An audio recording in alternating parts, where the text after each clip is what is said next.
the big meeting of the generals, we've got a lot of them. It filled up about, 100,000 seat stadium. Wow. Wait, hold up. It looked smaller on TV.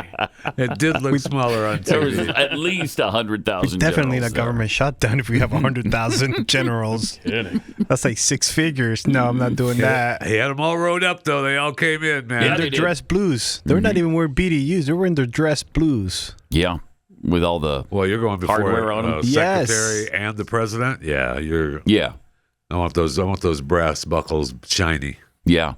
So the Secretary of War spoke to them yesterday, Pete Hegseth, talking about no more DEI nonsense. For too long, we've promoted too many uniformed leaders for the wrong reasons. Based on their race, based on gender quotas, based on historic so-called firsts.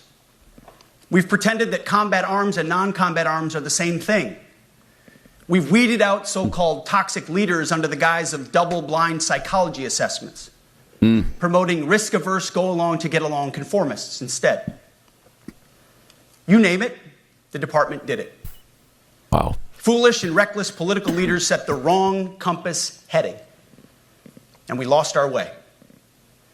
We became the woke department, but not anymore. Right now, I'm looking out at a sea of Americans who made a choice when they were young men and young women to do something most Americans will not, to serve something greater than yourselves, to fight for God and country, for freedom and the Constitution. You made a choice to serve when others did not, and I commend you. You are truly the best of America. But this does not mean, and this goes for all of us, that our path to this auditorium on this day was a straight line, or that the conditions of the formations we lead are where we want them to be.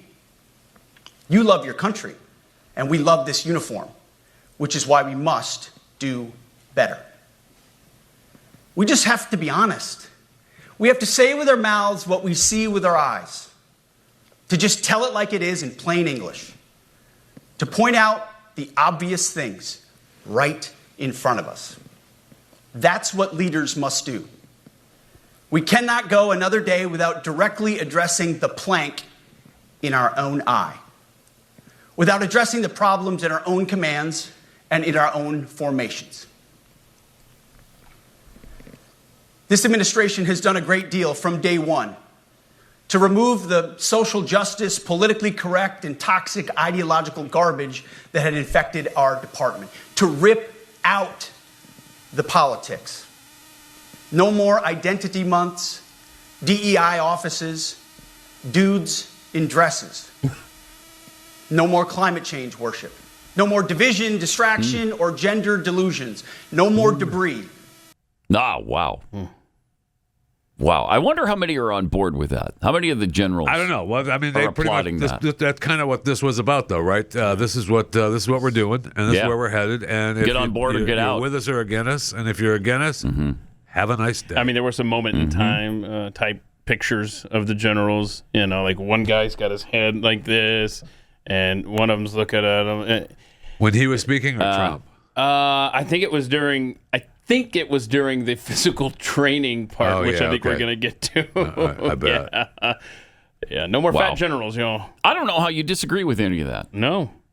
How is it, as a general, as a military man, how do you disagree And with if that? you do, they want you gone. Yeah, and they should, because you deserve to go do something else. Yeah, go be somewhere If you else. can't get on board with this. And yeah, he talked about the physical standards. With physical fitness and appearance. If the Secretary of War can do regular, hard PT, so can every member of our joint force. Frankly, it's tiring to look out at combat formations, or really any formation, and see fat troops. Likewise, it's completely unacceptable down, to see Pete. fat generals and admirals in the halls of the Pentagon and leading commands around the country and the world. It's a bad look. Wow. It is bad, and it's not who we are. So whether you're an airborne ranger or a chairborne ranger, a brand new private or a 4-star general, you need to meet the height and weight standards and pass your PT test. And as the chairman said, yes, there is no PT test. But today, at my direction, every member of the joint force at every rank is required to take a PT test twice a year, as well as meet height and weight requirements twice a year, every year of service. Wow. Also today, at my direction, every warrior across our joint force is required to do PT every duty day. Should be common sense. I mean, most units do that already.